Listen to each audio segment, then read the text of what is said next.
What's going on, everyone? Welcome to another episode of the Quality Talks podcast. You'll see that I've got Big Vern, tester from Leicester, here with Yeah. me. Yeah, Vern, back in the house. How's it going, mate? I snuck in past security.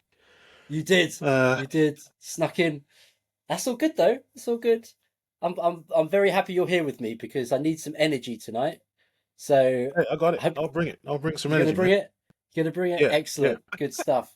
Love it. Love it. Love it. I just got one thing to say though. Your handle tester from Leicester. Obviously, you live in Leicester. Can you Mm. ever actually move from Leicester? Because you might have to. Would Well, you I'm have to still change your from handle? Leicester, you see, because I'm all like I am Oh, actually like I was born and you raised are. in Leicester, so it still works. You It are. still works. It's still Yeah, okay. I'll let you have that one then. I'll it let you still have it. holds It still holds. Yeah, yeah, yeah. Not. You're not a tester in Leicester. You're the tester from no Leicester. Gotcha. Yes. from. Yeah, exactly. From. Absolutely awesome. That's Well, probably the well. only part of the name that was future proofed with any kind of, do you know what I mean, wisdom.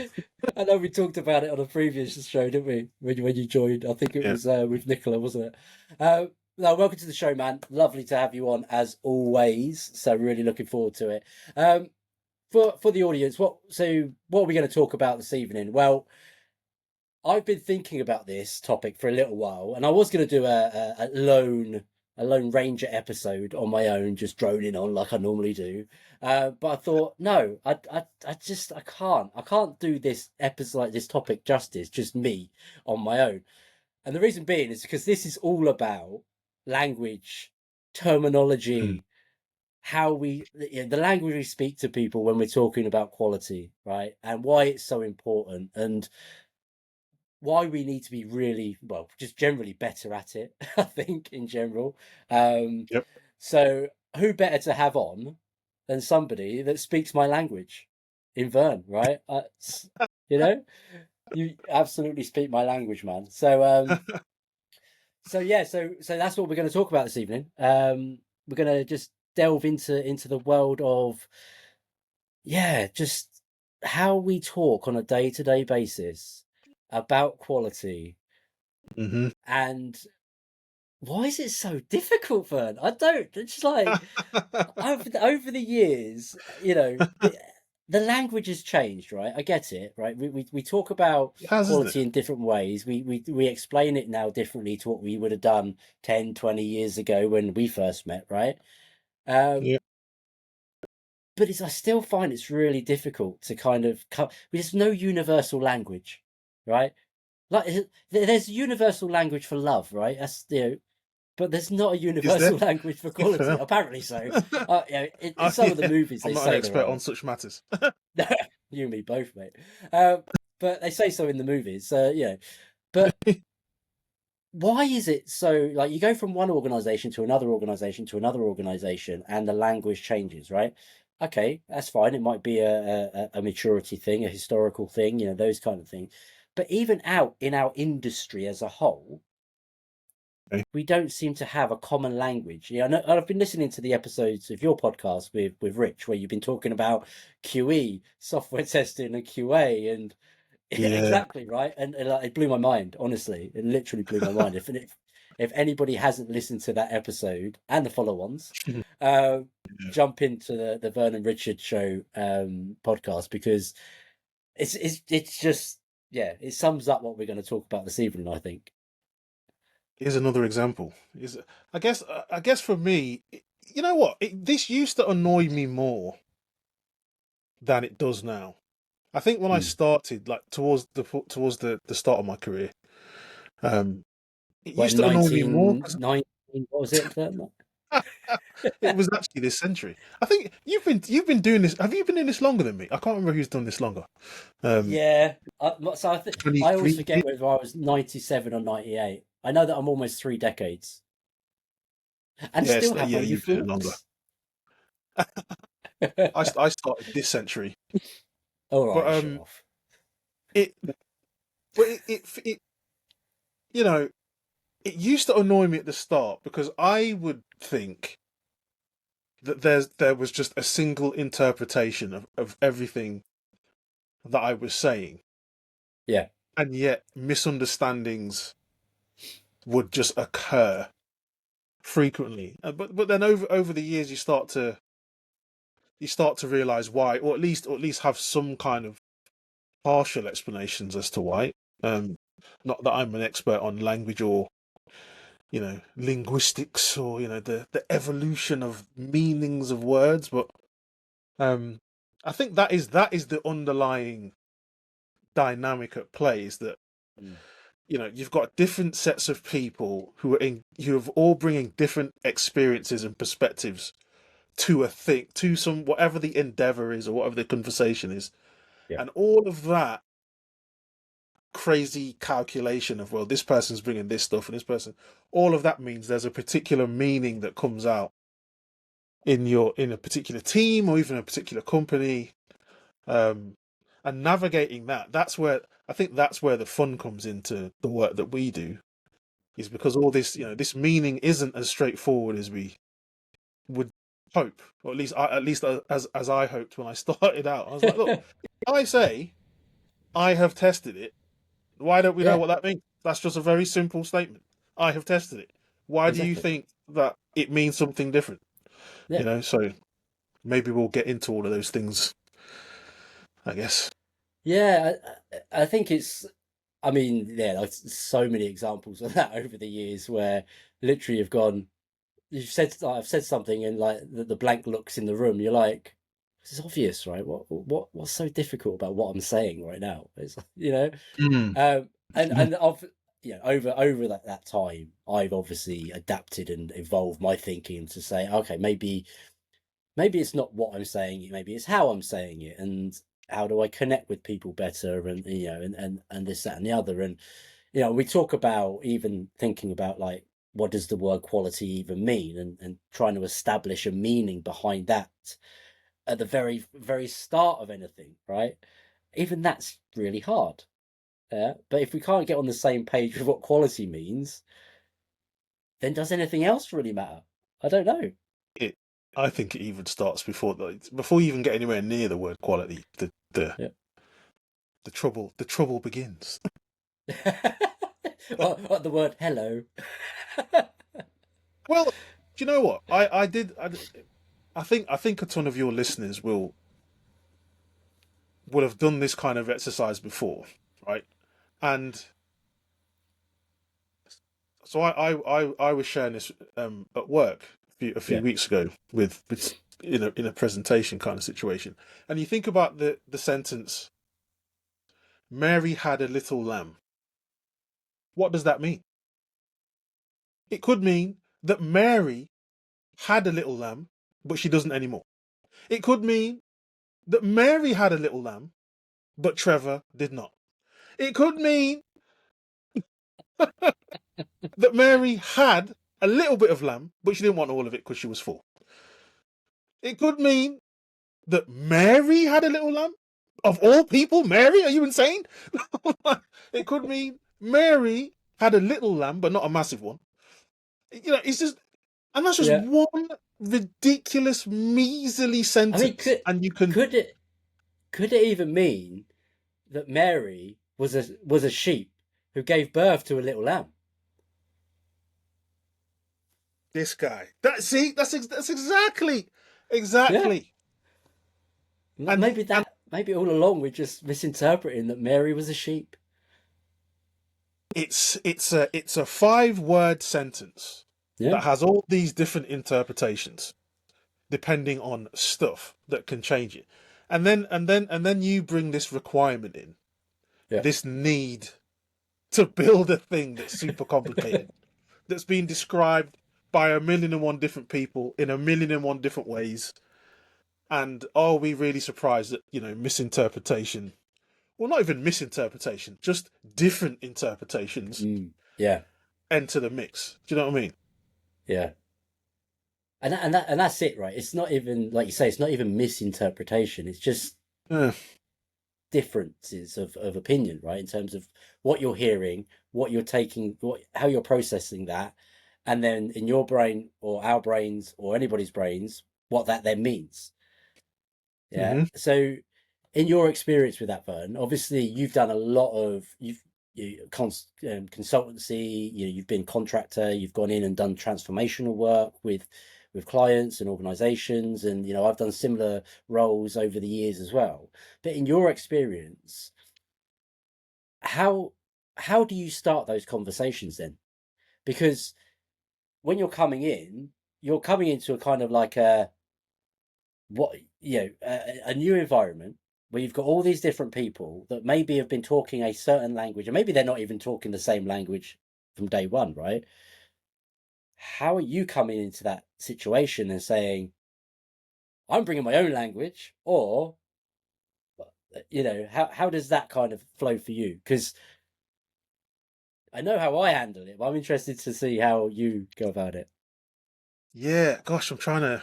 How would I explain this? So there's a few little one-liners that are springing to mind. Like one is show don't tell. So Yeah, basically, Generally speaking, I think you're right. You said something about bringing my own interpretation and things like that. I actually yeah, try, and I try not to try, and this is a try, right? Because we're all human. We all have egos, and we all, I've been doing this for 20 years, so I know everything. So that 30, comes out.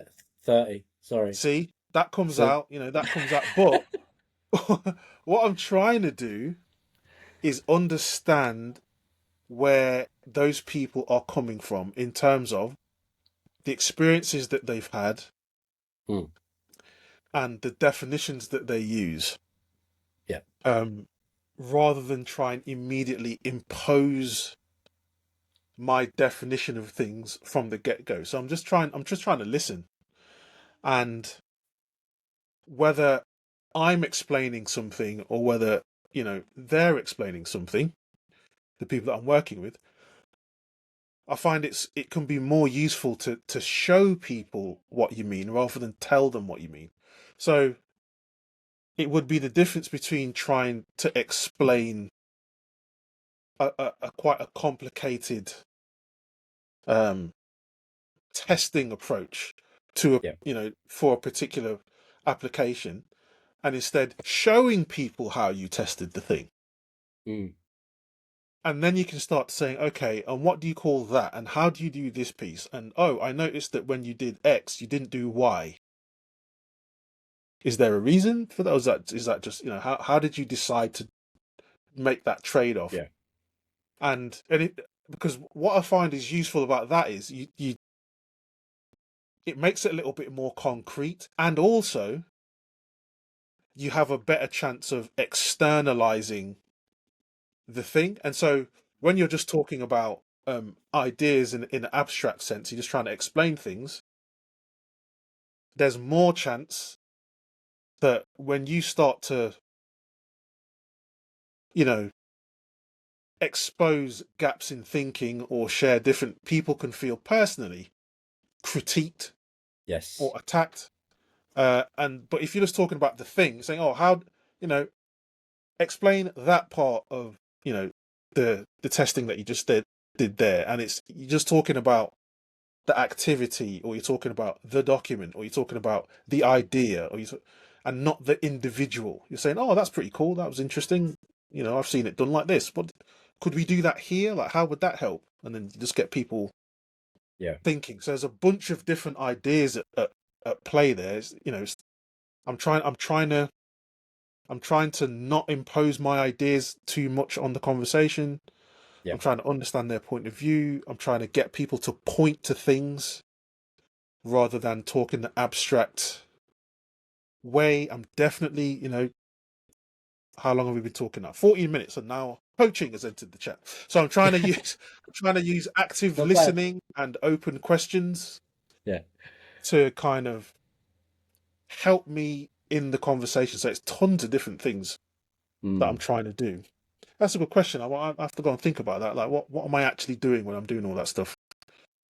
To go and think about that some more. I think it's an interesting situation because I'm kind of talking, out there for those maybe that are new to those sort of going into sort of more senior roles, looking to, you know, Yeah, influence change. I'm not going to say drive change or anything like that. You know, because what you're trying to do is influence change where change is needed. Mhm. But to be able to determine where change is needed, you actually need to take the time to understand the current landscape and, you know, the the language that people are already speaking. So Yeah, it's for yeah, me, it's always, I find that it's always on me to take the time to understand that. So when you say this, what exactly do you mean? Versus, oh, when you say this, do you mean this? Because yeah, it's right, like to your point, not trying to, force my opinion or my thinking onto anybody. It's more like using it as an opportunity to gain knowledge, um, and doing it in that way. So, years ago, I would get really triggered, right? I would get so triggered in situations when anybody said, anybody would say, clearly we've got a testing problem, oh right? mate, I think I still get triggered. Clearly, clearly we have a testing problem, right? Yeah, yeah, And I would just like immediately, like my heckles would go up, and I'll be like, because, like, to your point, you'd feel attacked. You'd feel like you're being yeah, spotlighted, right? yeah, And the person saying that may be saying that because, oh, that, there's an issue in production or something else has occurred. But immediately it's kind of like directing. You oh yeah, feel like it's directed at you, right? 100%. If somebody was to say that to me now, I would counter that with, we could have a testing problem. However, Right. it's more likely we've got a quality problem, right? Well, do you know what? I Because I that don't. then You that know, then kind of throws it out even further. I I do find it triggering for that reason. What that because that's a really good example. That is clearly we have a testing problem. Bloody hell. I definitely find that triggering. Mm, I find it triggering. I don't mind if we're talking about testing specifically yeah. rather than the broader topic of quality. The parts I find triggering or the part is clearly. Yeah. Clearly? Really? Clearly, What does clearly. that mean? And so I have to fight whenever I get triggered like that.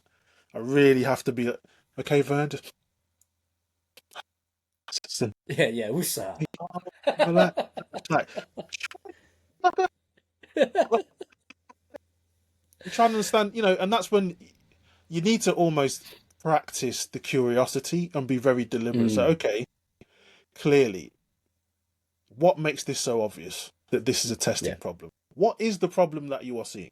What is the impact? Why is this a problem? So, what's the impact Mm, of this thing? When it happens, what happens? yeah. But it's very difficult because this is the whole point. I mean, this is what we talked about at the start, right? Yeah. The words that we use are based on our perceptions and our experiences, and they are very dear to us. So when Absolutely. somebody says something, clearly, I am generally involved in the testing side of software development. So when somebody says, clearly, this is a testing problem, I'm like, whoa, whoa, whoa, whoa, whoa, whoa. Hold on a minute, hold on, whoa, whoa, whoa. Exactly. And you know what? They might be right. So I need to just and try and be inquisitive and curious, and not Yeah. just leap across the desk and try give them a flying elbow drop from the top rope. But in that situation, then just like say for example, the roles were reversed, and what language could you then use other than the Oh, word clearly? How can we reframe that, right? So that it isn't so triggering for people, and it isn't so doesn't feel so targeted. Even if you as an individual think that my there God. is a testing problem, because you may have some experience there, you may have some evidence that makes you feel that way. By the way, you haven't yet shared because you just said it's clearly, that's all you've given us. But how Yeah. can that be reframed so that people can then maybe have a more sensible, pragmatic conversation about it rather than triggering people in that way? Because once you've triggered people, you've lost the room, right? You're not going to get the same out of people because their defenses are up, and it then Yeah. becomes like So, a back and forth. oh man, that's such a killer question. So, I think that um, there's the question itself is an example of what we're talking about, because Mm. my initial reaction is to talk about something like, um, if you've read the book Crucial Conversations, it talks about explaining not just the conclusion that you reached, but also how you arrived at that conclusion. Yeah, Right? Or something like SBI, this situation behavior impact, saying, okay, in this situation, this happened, and this was the impact for me. yeah, But all of that implies that you have time to even do that stuff, or it implies that the person knows has zero context. So I definitely think I default to, I'm going to try and explain everything because I want people to have as much context as possible so they understand the thing, and sometimes people just want, tell me the thing, yeah, so my initial answer would be to look at methodologies as described in books like Crucial Conversations, to look at things like the Virginia Satir model, to look at models like SBI, um, and all of this cool stuff. But sometimes you don't have the time for it. Sometimes it would be inappropriate because you yeah, just want the answer, yeah, or you just want a response, yeah. you know. But taking all of that, see, Just putting get all to that the to one answer. side, yeah, putting all that to one side, I would definitely want to use some kind of, you know, here's my observation, here's how I arrived at that conclusion, here's the consequences of Mm, the thing that I am seeing, and why that's problematic for me, yeah. and invite critique. So invite people to kind of then say, when you said Stu was angry because he raised his eyebrows, he wasn't angry, he was just surprised. Or when you said because X, when you said that this was the impact, this other thing was also happening at the same time. Mm, Were you aware of that? Oh no, I wasn't. So okay, so what do we do? Because now we've got two things that are happening at the same time, and maybe one is desirable for everybody else, but it's got negative consequences for you. Let's talk about that. Let's try and figure out a way forward. But mm, I'm definitely have a bias for explaining the context or what it is that I'm seeing and how I arrived at mm. that conclusion. And I get really irritated when people jump to conclusions. Yeah. When I feel like people haven't explored or put in enough effort to understand the words that people are using and why they're using them, and they just, to me, run off into the horizon. Right, I've heard the words, I've got the interpretation, that is definitely what happened, Mm, and now we're going to do this. That's when that's when the negative stuff comes. I get annoyed and irritated and, I yeah. mean, angry, grumpy, all these kind of things. I mean, like that example I gave is an example of something that I would say over recent years I've been sat It's real. in a room. Yeah, it's real, Yeah, right? real, Um, man.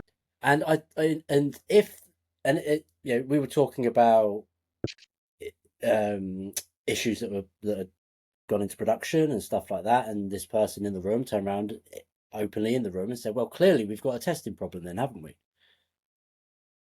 Now, and of course, I get triggered, right?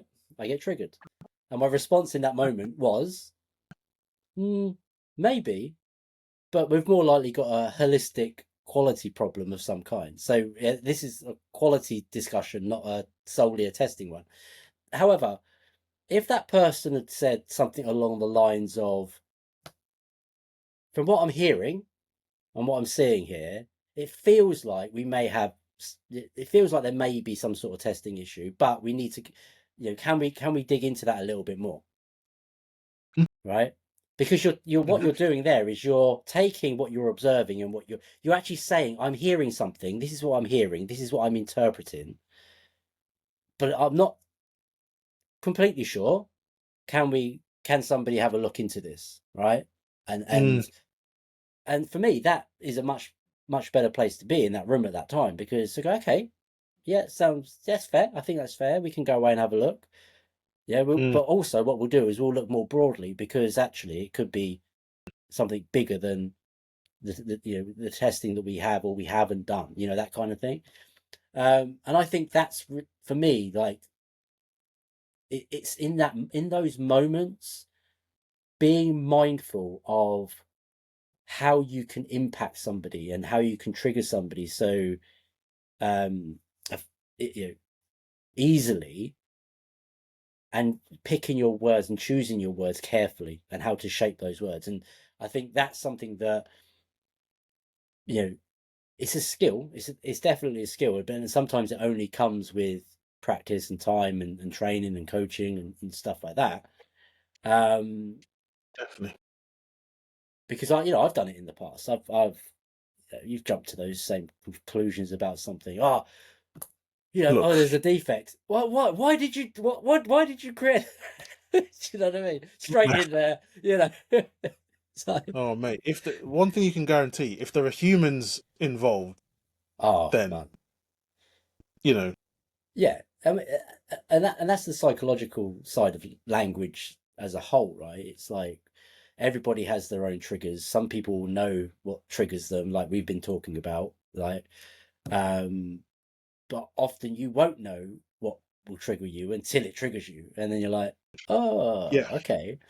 And you can never like completely satisfy everybody with the language you're using at any time. But I think how you were talking about approaching it into more of a trying to drive more of a conversation, and you know trying to gather information around that area and go, yeah, oh, that's interesting, tell me a little bit more about that, right? Because you're encouraging, you know yeah. I just realised another.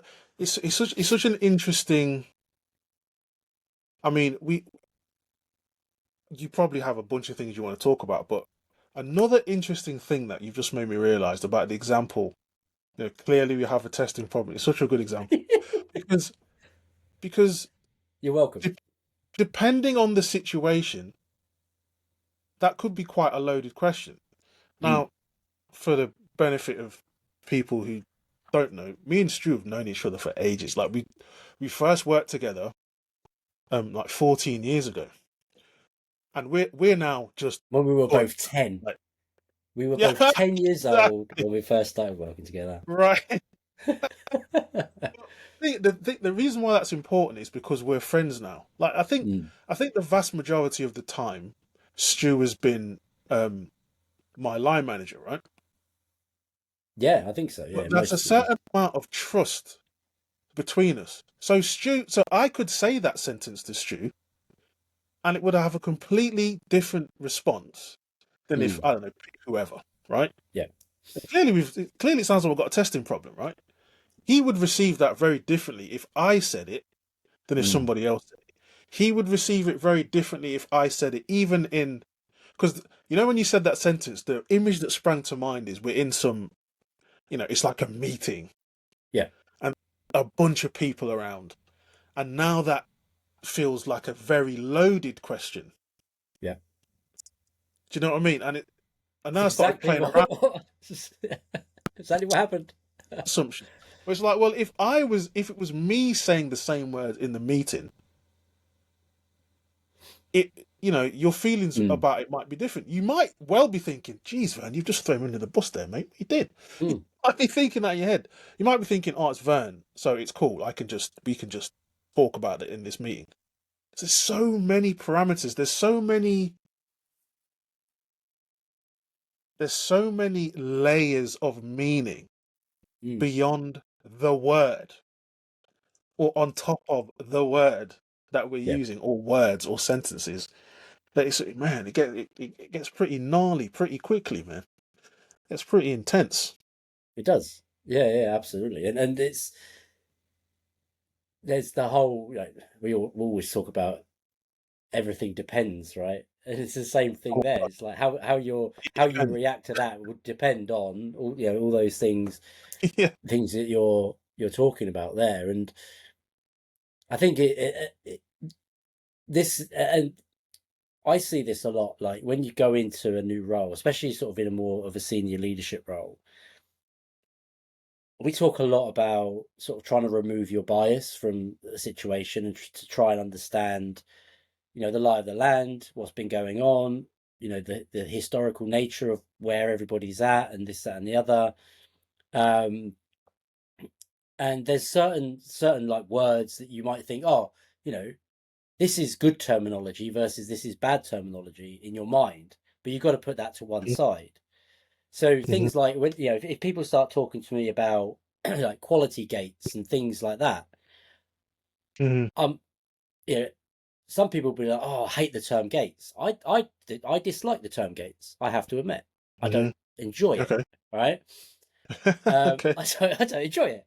Um, but it's not to say it's a bad thing. It's just more about what are you trying to achieve from that. Now let's flip that mm, round and say, okay, so if you've got a quality gate, what is the outcome you're trying to achieve by having that quality gate?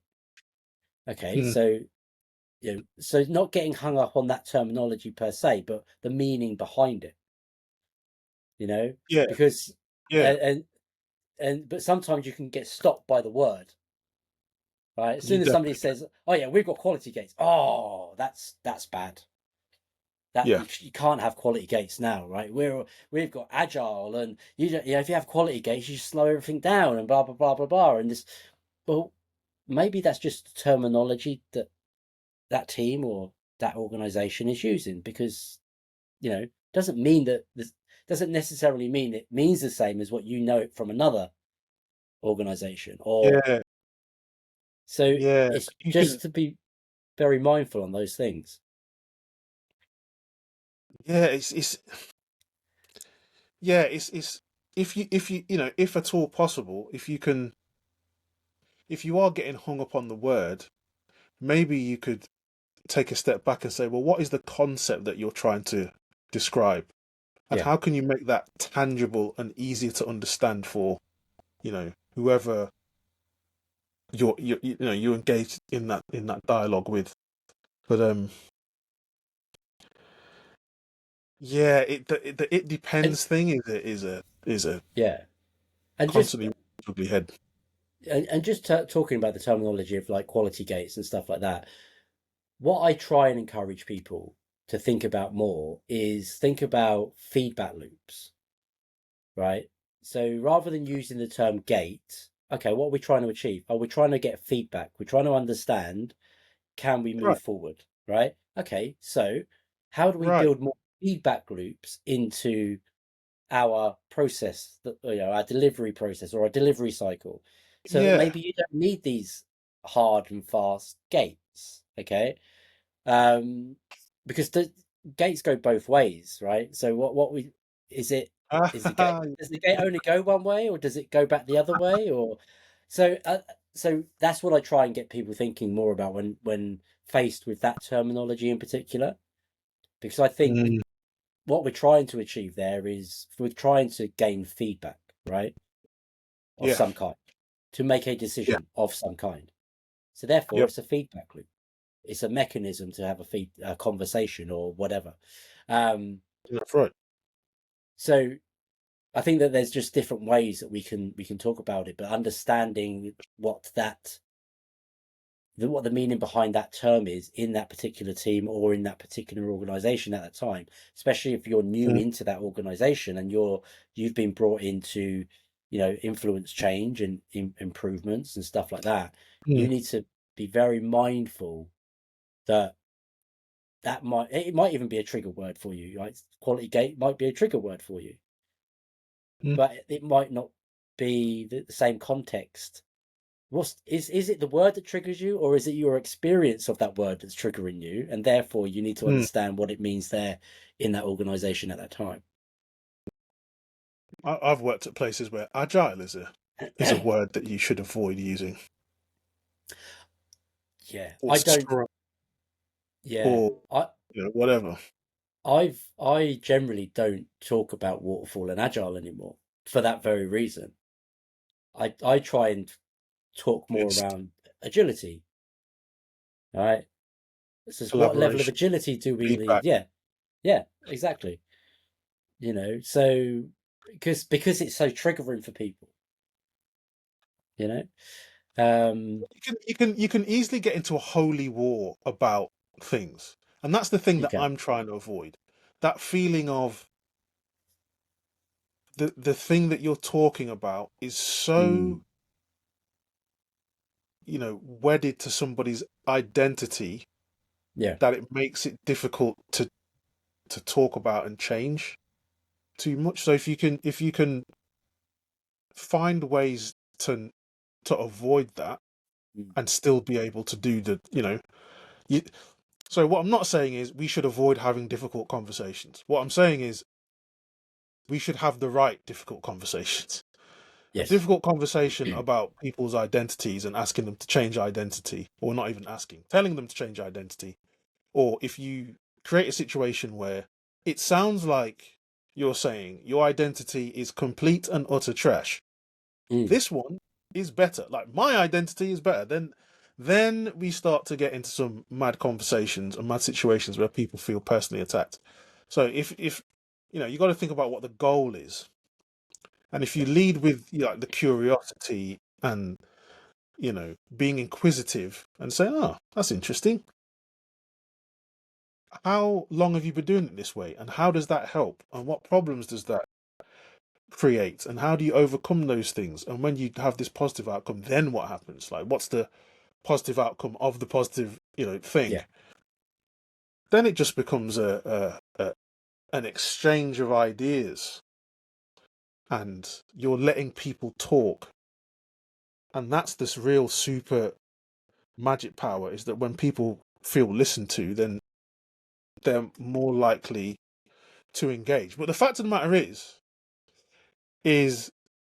we do have to have these difficult conversations, because getting to the bottom of what a particular thing means is kind of the whole point. It is. No, it is. This is why it's so like it's chicken and egg, right? It, Yeah. it's completely chicken and egg, and I still don't know what came first. Um, so Any just evolutionary biologists in the house? Can you yeah, please help? please explain because that still freaks me out. Um,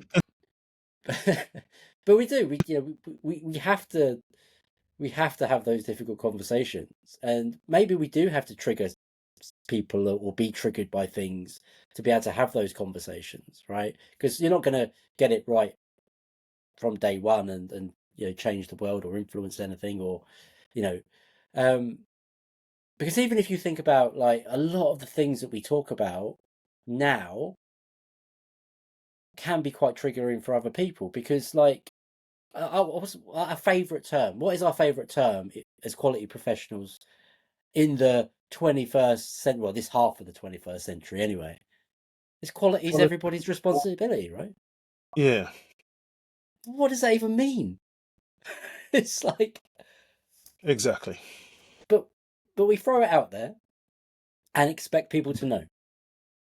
And Hmm. and to your point, and then you get those looks back like, it's just like, why do you understand? It's so obvious. Like, but no, it's not. Right. So we're actually quite bad at that ourselves from that perspective. You know? If there are humans talking, right, then bias is in the house.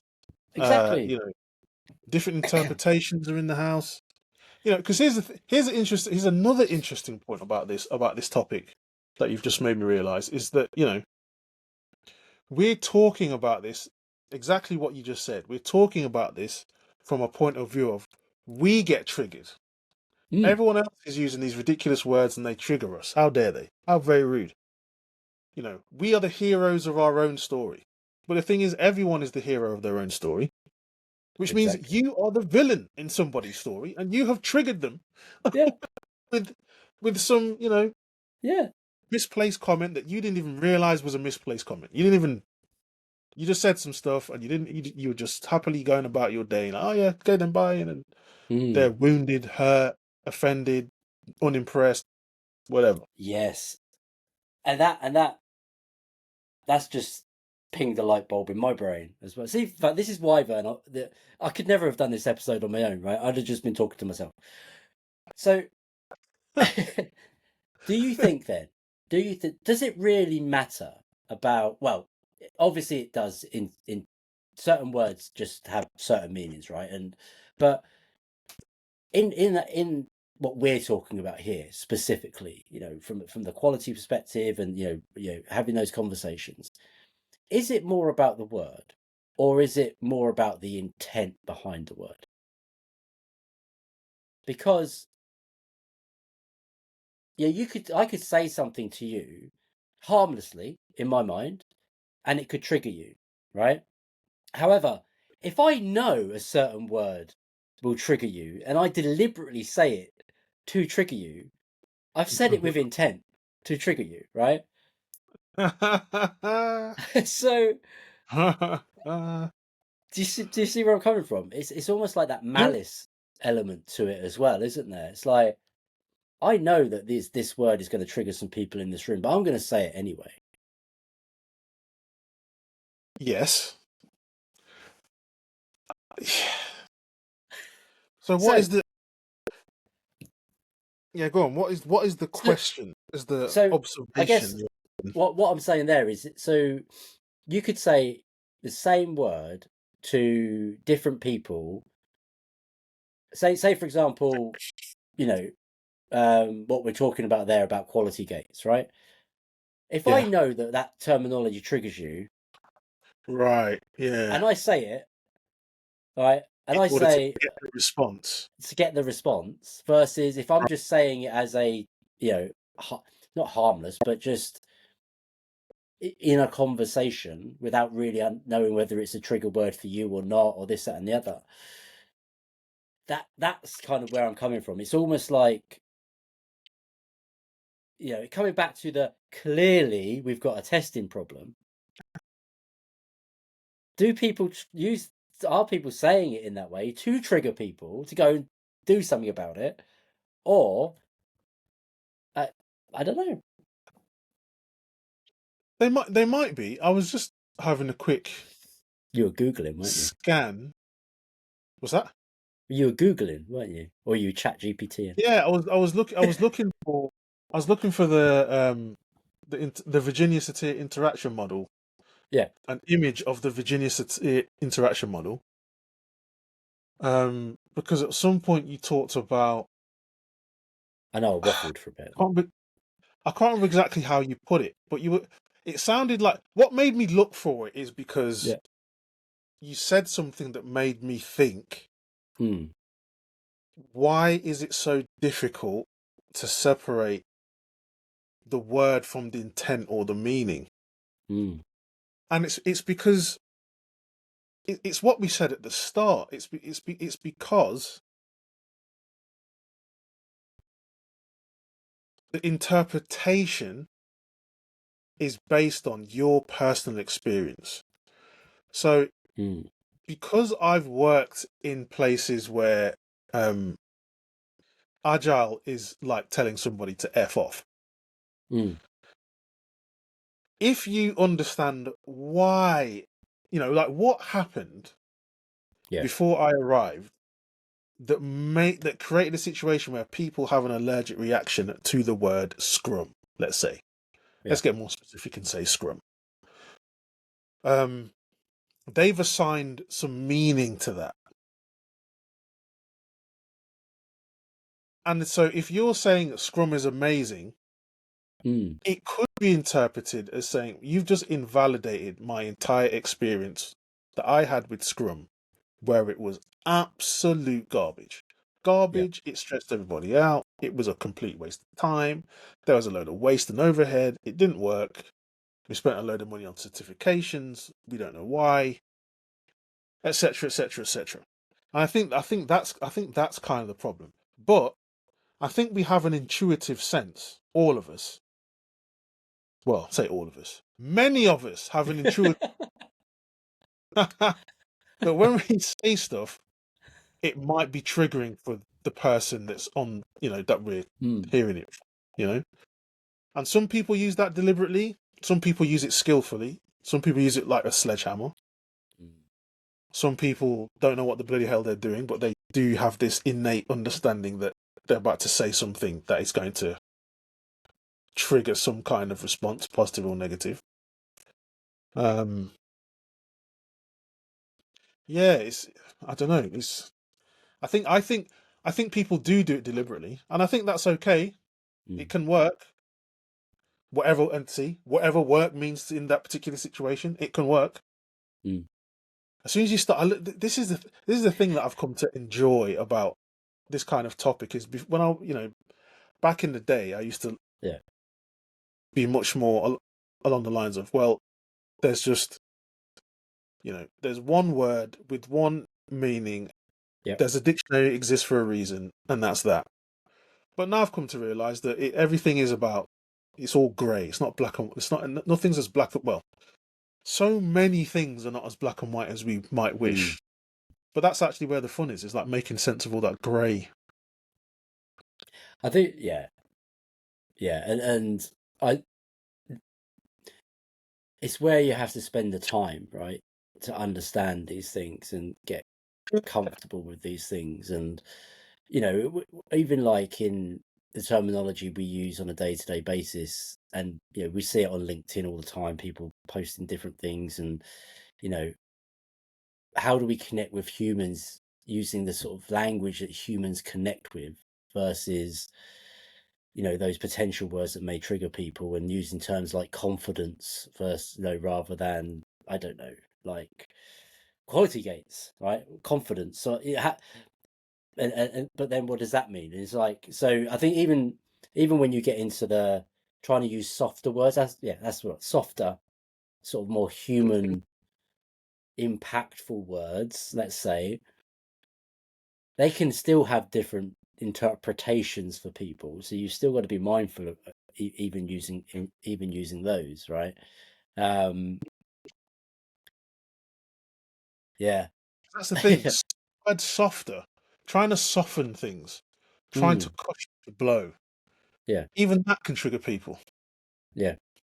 Well, the meaning exists in a context. So if we spend some energy and some time dedicated to understanding the Mm, context, then to your point, we can choose the appropriate word for this group of people in this particular situation. I can choose the right word yeah.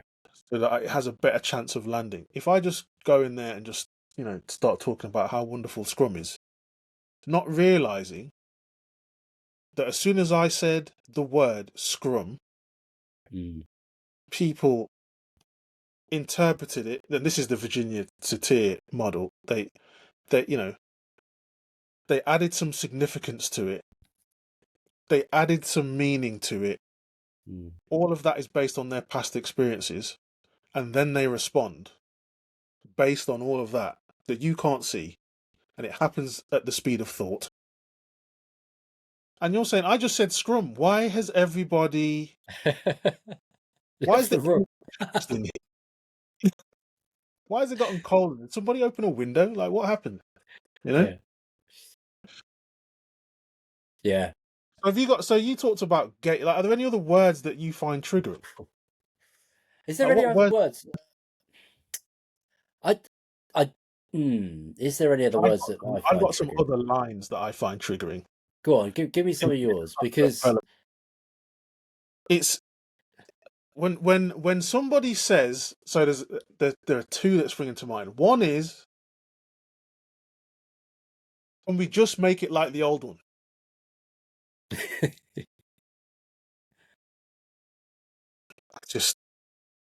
I know there's trouble ahead when somebody says that. I know that whatever that Mm. is going to turn into nightmare fuel for everybody, because it means we don't know what we're building. Mm. But promises have been made. And right now, I'm no longer in this podcast with you. I am transported back to at least 5, Yeah. 6, 7 teams where I've been in that situation. So I'll just make it like the old one. It'll be fine. It'll take a week.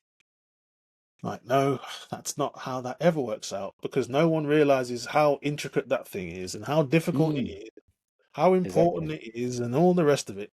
So that's one. And also, if we're just going to make it like the old one, why are we building a new one? It's like, why are we spending time and money on making something that we've already got? I do not know. For all you product owners out there, if you could Oh, just. mate, this is gonna sound like I'm taking shots at the product owners. No, we're And not taking shots at product owners. We love product owners. Yeah. But come on, if you could one, answer that question for us, that'd be great. another one. It's kind of similar to the last one. It's when somebody says it'd be something like, "Oh, it's just changing a few buttons." Oh, that'll be super easy. Don't worry, it's fine. I always get nervous when I hear that one. Like, oh, are we sure Mm. that's what it is? Another one that I spoke about in it. I was at a conference called Aura Dev a couple of weeks ago. I did a presentation, and this is something that I talked about in the presentation that was quite triggering, that I found quite triggering as a tester. It's when a developer says it works on my machine. That is the most useless thing that you could tell me in that moment. What the hell does that mean? Like, why are you telling me that? I know it works on your machine. I strongly, I had a very big assumption that it worked on your machine. I'm saying it doesn't work on my machine. Is your machine shipping with everything? Like, are we running it off of your machine? No. So why are you telling me that it works on your machine? That's not helpful. It sounds very dismissive. It sounds like you cannot be asked. You're just saying, well, it works on my machine, so I don't know what to tell you, bro. You're on your own. Like, what are we like, what are we doing? Uh, We can do better than this. You know? That is super duper triggering for me. yeah. Um yeah. Even the word just. When we say just, it's just anything that And, follows w- is and we've talked almost about this certain before. to be Yeah. nightmare fuel. Yeah. Yeah. So, what about then? What about? So this was something that would have triggered me years ago, but not so much now because I, I anybody can test. Yeah, I'm not bothered. I used to be bothered, not anymore. It used to bother me like massively because it back in the day, like when we first met, yeah, we had our little bubble, didn't we? So it's Mm. like, don't come into our bubble. This is our world. We do the testing. Stay away, right? And if anybody was to say, "Oh, yeah, but anybody can test," then we'll get like some other people in, and they can do the testing. We got really offended by it. Now things have moved on, and actually, and we've talked about this in the talks that we've given before. Well, actually, yeah, anybody can test, and actually, they should test, right? And often they probably are testing in some way, shape, or form. Exactly. Yeah, Exactly. I think that last part is the main yeah, reason why I'm not bothered. It's just yeah, everybody is testing. yeah. Like, if you think someone who spends all their days in an IDE isn't doing any kind of testing, Mm. I I think that is incorrect. I just don't think that's realistic. Now it's not the same. You know, the way I've put it before is it's like saying anybody can sing and disagreeing with it. No, well, not everybody can release a number one hit record. So that's not what I said. I said everyone can sing. I sing in the bathroom, bro. Like when I'm having a shower, I'm singing. It doesn't mean I'm going to sell out Wembley anytime soon. It doesn't mean that, Beyonce is going to call me and say, "Hey, Vern, can I open for you? Because you're just so amazing." Like that's not Mm, what I'm saying. But I am definitely singing. By the same token, anybody can test, and everybody probably is testing, or many more people than we think are mm, testing. But are they testing as well and in the same way as somebody who just enjoys and geeks out on and studies and exactly. nerds out on testing? And even if they're not, that doesn't mean that it's not valuable or useful or is not contributing to what we're doing. Yeah. So I don't care anymore about that statement. I was like you, 100%. Yeah. How very dare you? Anyone could do it. It's like, yeah, anyone can do testing. Anyone can sprint. Good luck at the Olympics, winning your gold.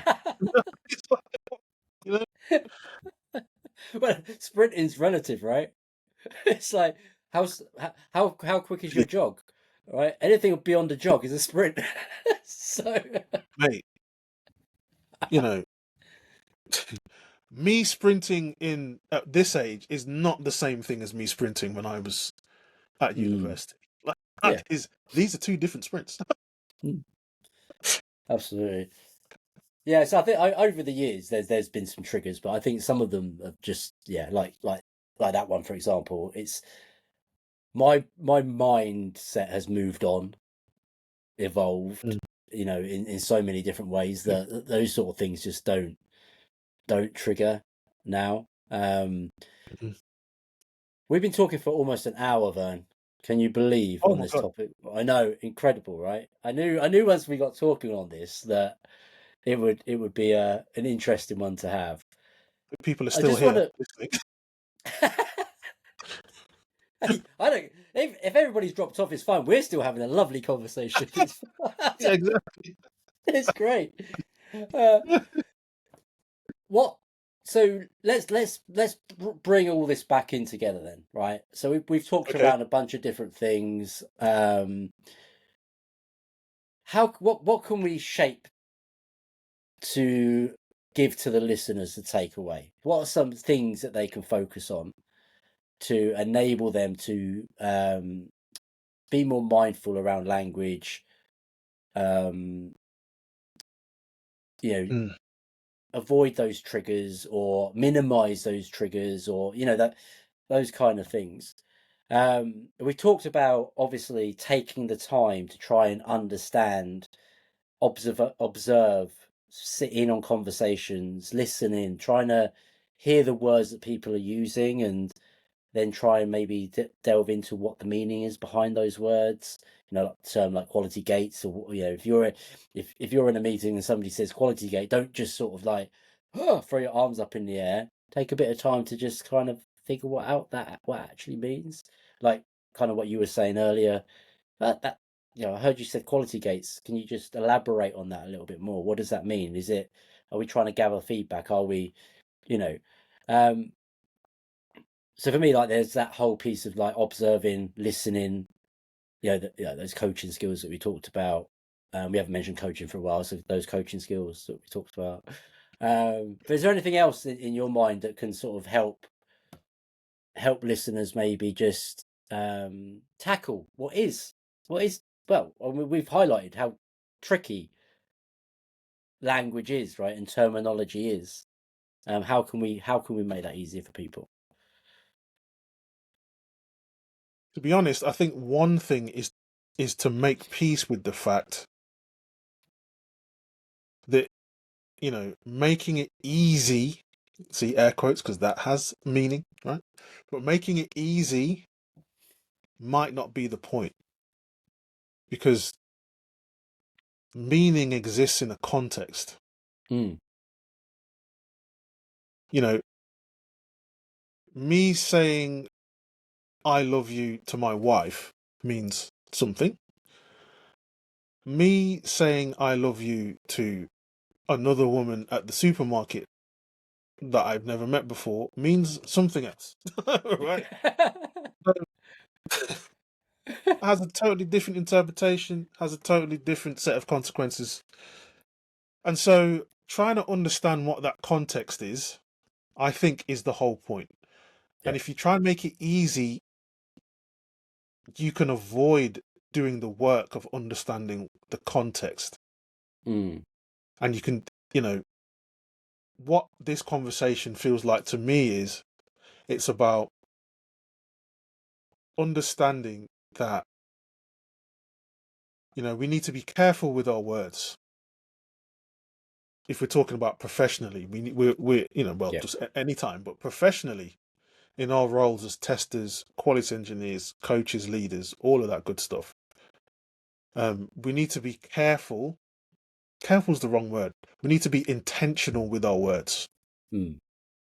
wherever possible, as much as possible. And as much of that context as we can be aware of in the moment will give us a better chance of picking the right words to achieve the goal that we have at the given time. Mm-hmm. So that's what I would say. Use your curiosity.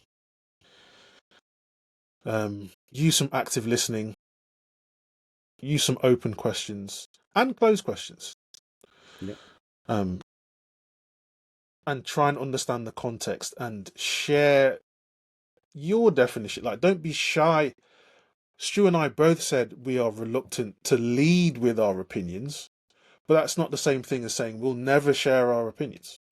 We'll No. never share our definitions. Again, everything's about, okay, when is the timing is an issue and the framing is an issue. So that if you can squish all of that together, it's dead easy. Like, super easy. Yeah. Exactly. That's why me and Vern look so young still.